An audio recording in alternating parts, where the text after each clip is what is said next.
was needed at European level, and I think now, more or less, we have it. And we took 10 years to have it, because in 2000, I don't know if you remember, there was a European Council at Lisbon in Portugal. And it was said at that time, Europe will have a big growth potential issue if we don't change our way of making innovation and our way of building growth alone and together. And we knew that. And the fact is, the economic and financial crisis of 2007 was something which speed up this issue, but the crisis was forecasted, which is a very, very important element. The second element is, indeed, we are in a big shift with a new world. And what we should keep in mind is Europe succeeded in phase one, which was peace, which was constructing a social, democratic, peace, human rights model. And this was a big success. But we were unprepared to make phase two, which is an economic, political, Mr. Kosa, I'm sorry, I think there's a problem with your microphone. Okay. Oh, it fell, that's why. Okay.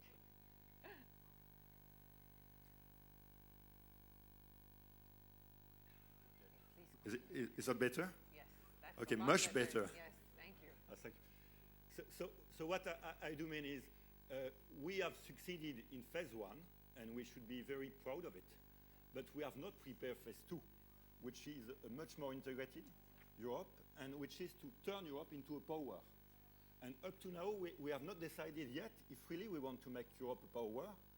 And the question of power is who with?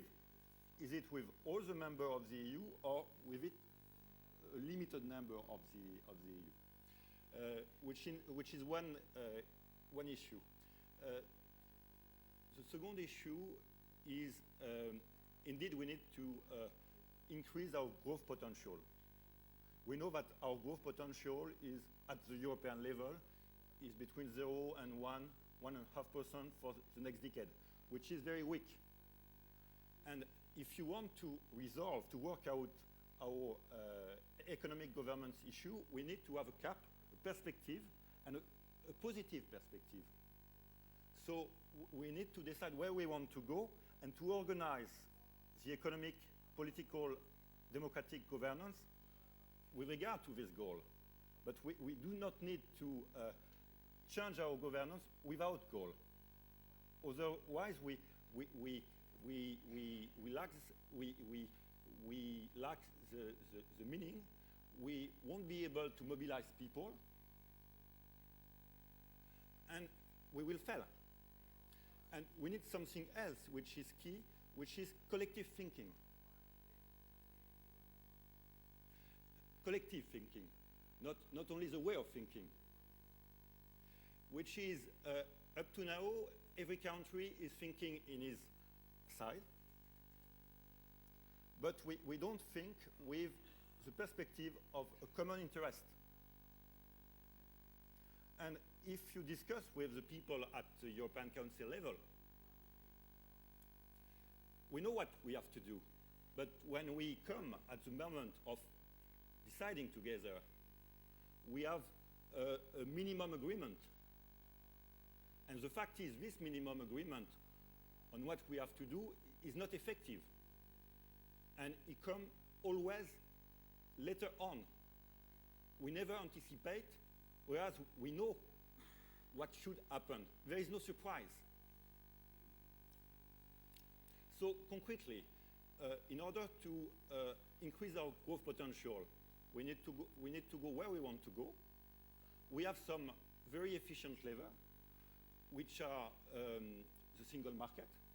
If we achieve this single market, which is not achieved today, we have taken a lot of directives, but the way they are implemented, in fact, keep national regulation or national obstacles.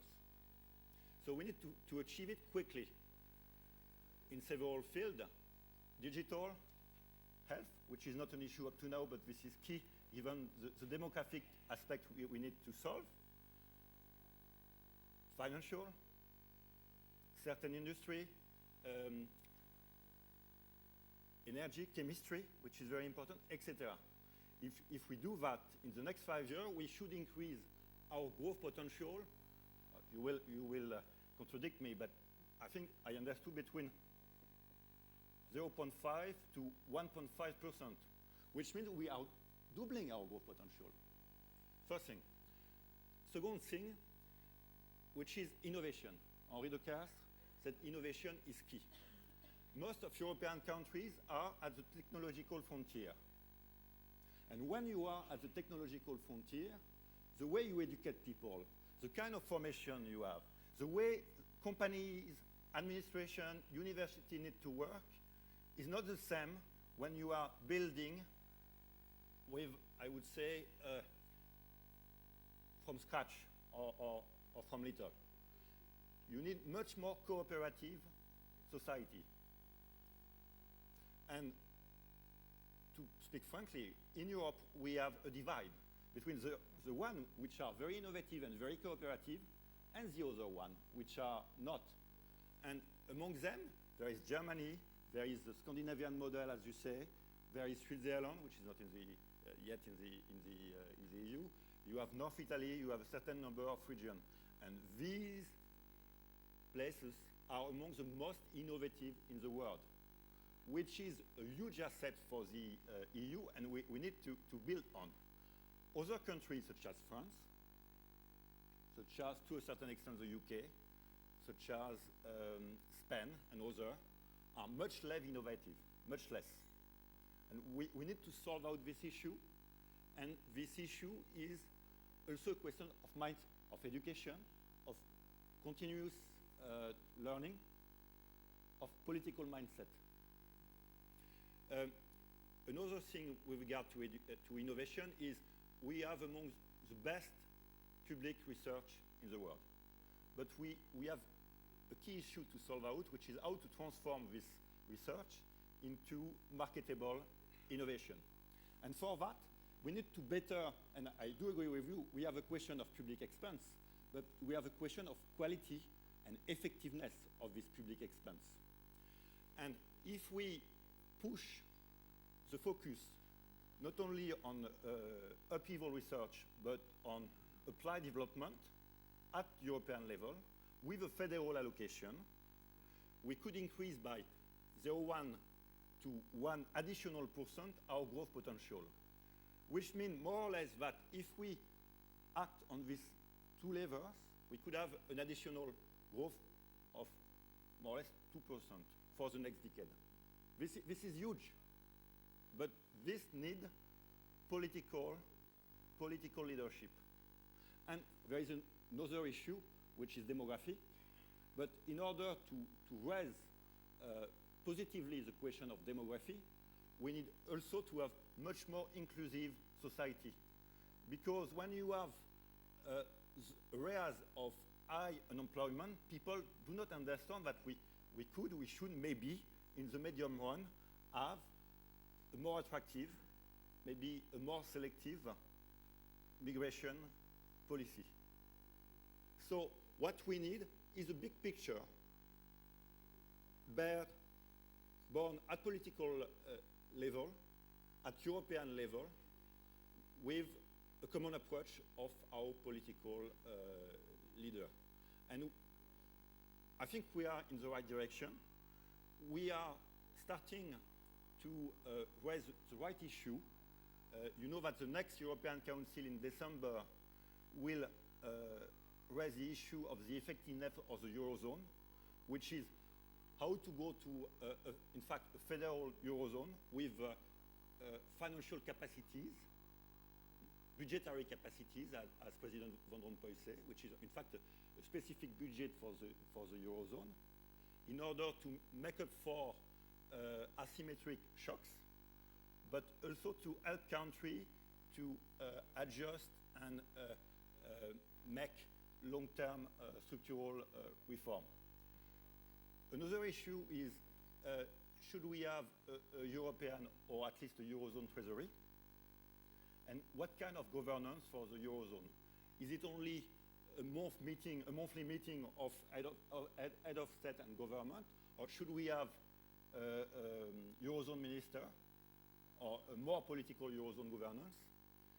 And of course, when you go to more integration, I don't use on purpose the word federalism, more economic, financial, with banking integration, you need also more political integration.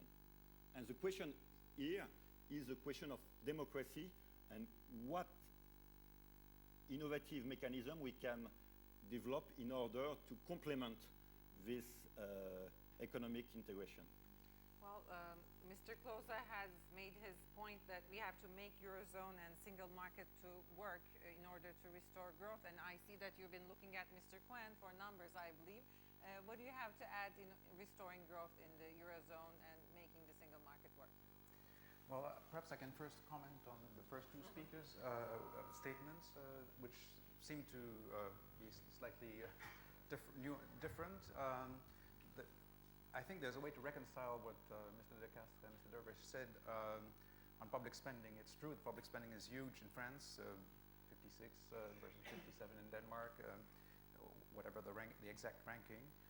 Although I would point out that there are measurement problems. If you compare France and Germany, part of the social safety net is not in the German number, it is in the French number. But it is possible to shrink the size of public spending in education or in health, for example, two of the biggest spending lines, without hurting efficiency or quality. OECD cross-country studies have looked at that and suggest that you can save several points of GDP by rationalizing, modernizing health or education without hurting growth. So in that sense, I fully agree with Mr. De Castres.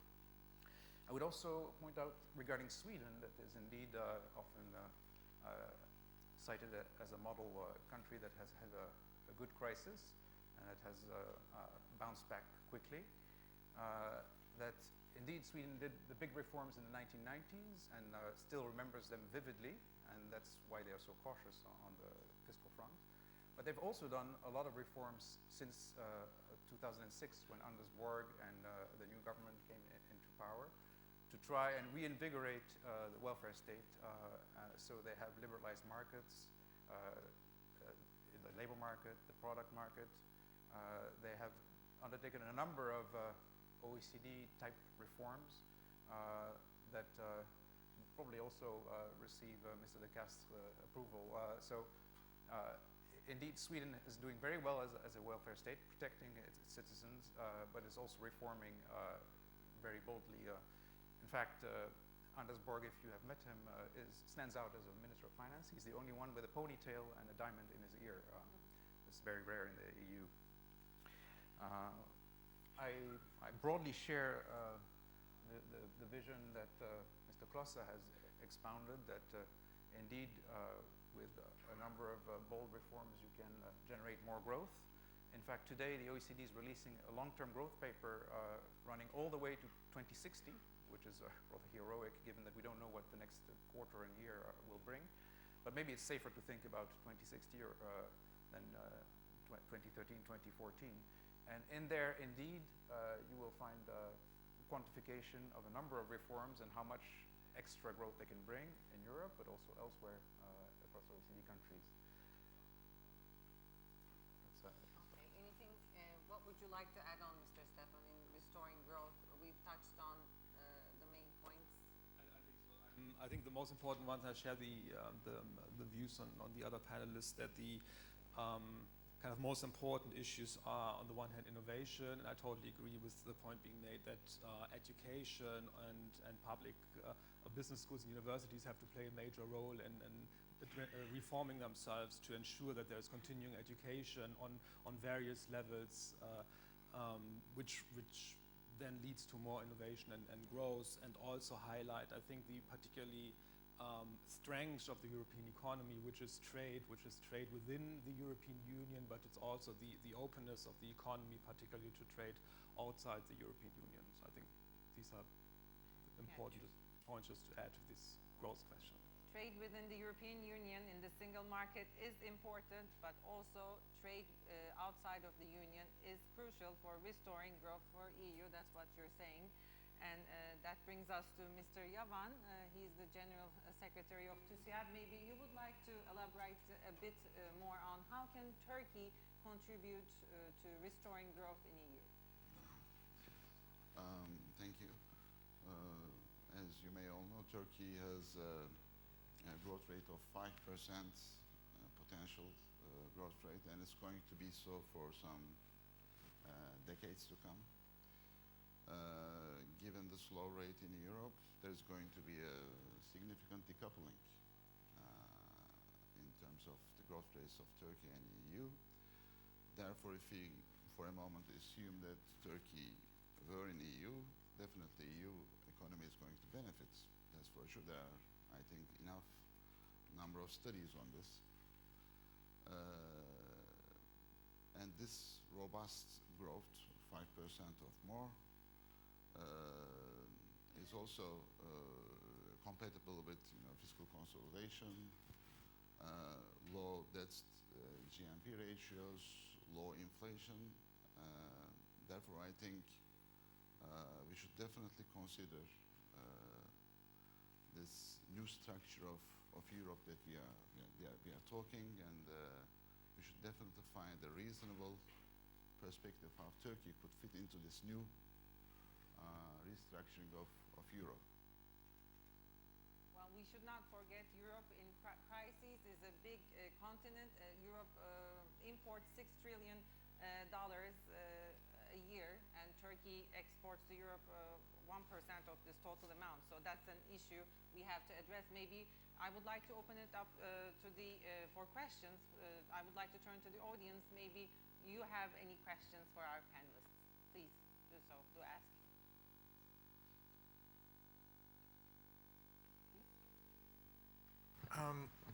If we look at the current growth performance of Turkey, even though slowing down, but still much higher than in the EU, labor cost and development of the internal market, we can see that Turkey for the EU today is both a reserve of competitiveness, and if you look at the panel there, you can see that a number of sponsors of this meeting are the automotive industry from Europe and many more, and is also, secondly, a very large market for our service providers, banks, insurance, and retail trade and telephone. This is very important for sustaining Europe growth, but it's fraught with dangers.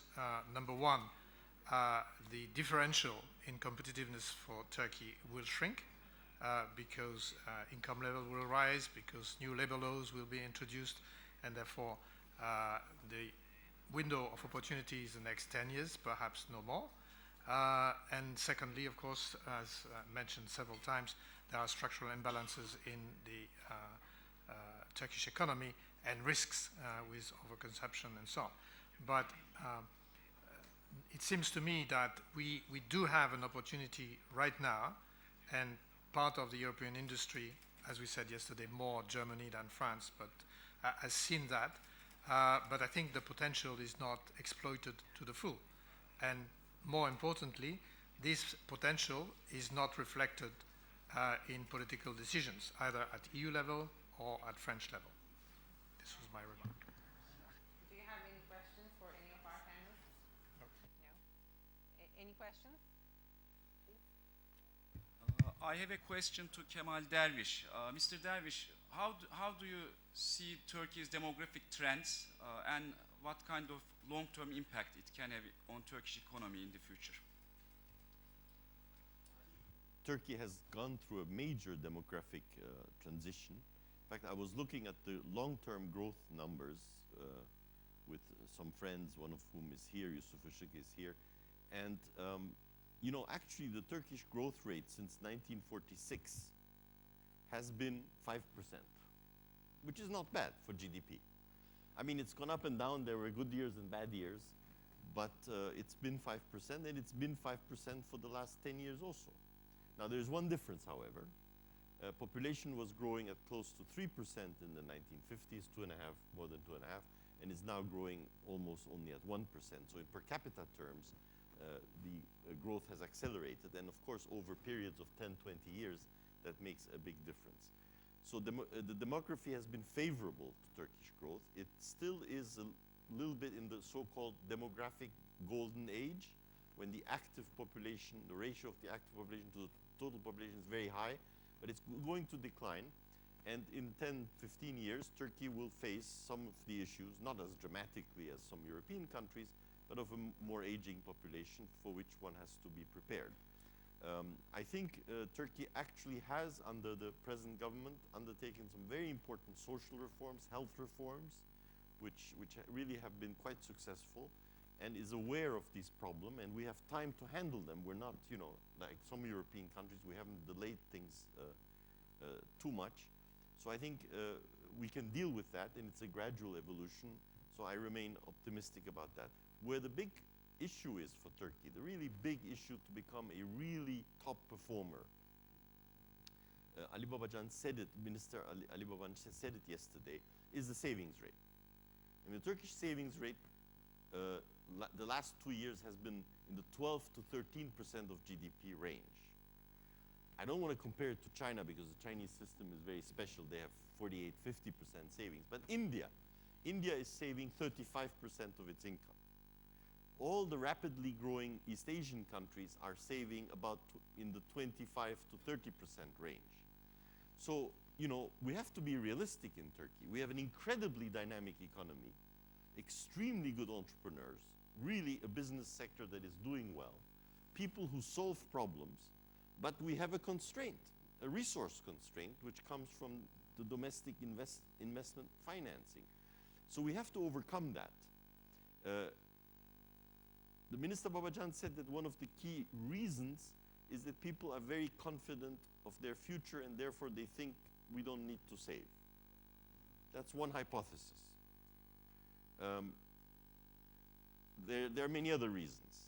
You know, interestingly enough, the high inflation rate in the past was making it impossible for people to borrow long term.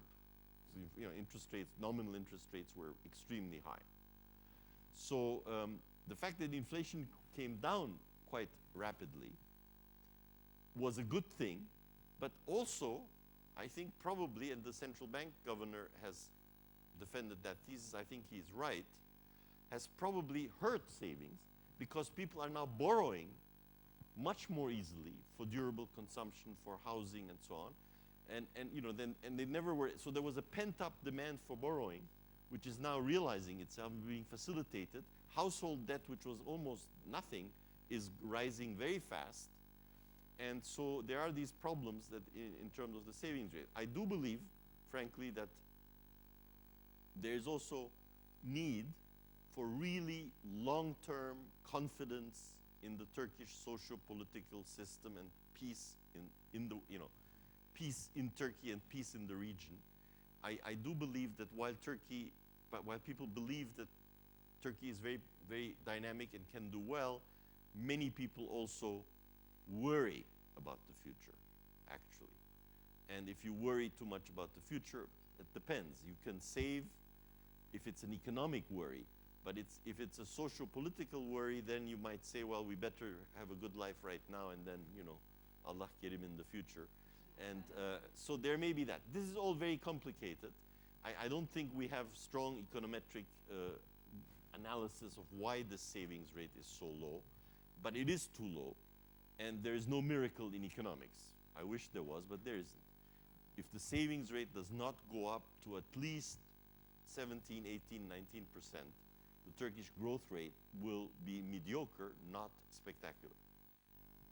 I think we have a question here. Yeah, well, if I may, this is not quite a question, it's really a follow-up on what Kemal and Henri mentioned this morning about growth and the situation, comparative situation between Turkey and France. The the central problem in France, as Henri has said, is really the fact that the production machinery in France no longer finances the social contract of the country. We do have the most comfortable system of welfare in Europe, along with some Scandinavian country, but it's been a long time that this system has been financed by very heavy borrowing. The last time my country actually presented a budget in equilibrium was exactly 38 years ago. 38 years ago.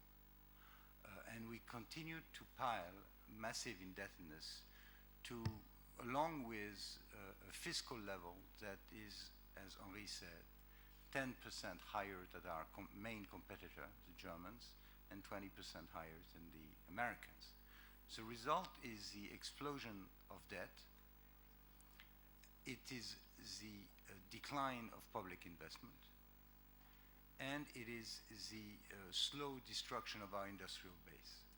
Now, I was in charge of overseeing this a few months ago, and we actually studied why is it that 10 years ago the French foreign trade began to stumble to the point that today the gap between us and the Germans is staggering.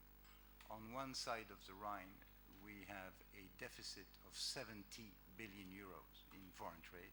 On the other side of the Rhine, you have an excess of 160 billion euros. Now, of course, this situation is not sustainable without major risk for the unity of the Eurozone and unity of Europe. And we must attend this very seriously. Why is it that the foreign trade has collapsed? Why is it that the industrial base in France has been eroded? It's quite simple. Too heavy taxation and public deficits, which have eaten up the margin of investment and the margin of our companies. Much too heavy cost of labor, which contrasts with the effort done 10 years ago in Germany. When the Germans reformed their own labor market, we introduced in France the 35-hour week and the shortening of retirement. So we actually made jobs much more expensive in France than in Germany.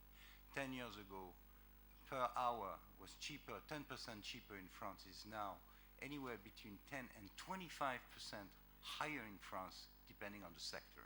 In agriculture, for example, is 25% higher in France than in Germany, to the extent that we had a negative agricultural balance with Germans a couple of years ago. And so a lot of the market shares that France has lost in Europe in the last 10 years were lost to the Germans, not to the Chinese, but to the Germans. So we have to do a massive homework in order to recapture competitiveness, innovation, liberate margins of investment in our companies, and make employment possible, instead of constantly meeting entrepreneurs in France who tell you, I cannot hire, it's too expensive. Now that's a job that needs to be done. I don't want to go here into domestic French politics, of course, but some of the stuff we have done in the last 2 or 3 years. We now have a new government. I wish them good luck, because they need to do the job anyway, whatever the political differences are between us. But clearly, I do want to say here that the problem in my country are unfortunately deeply rooted. The responsibility, unfortunately, is equally shared by the right and the left, equally shared. We have not been able to introduce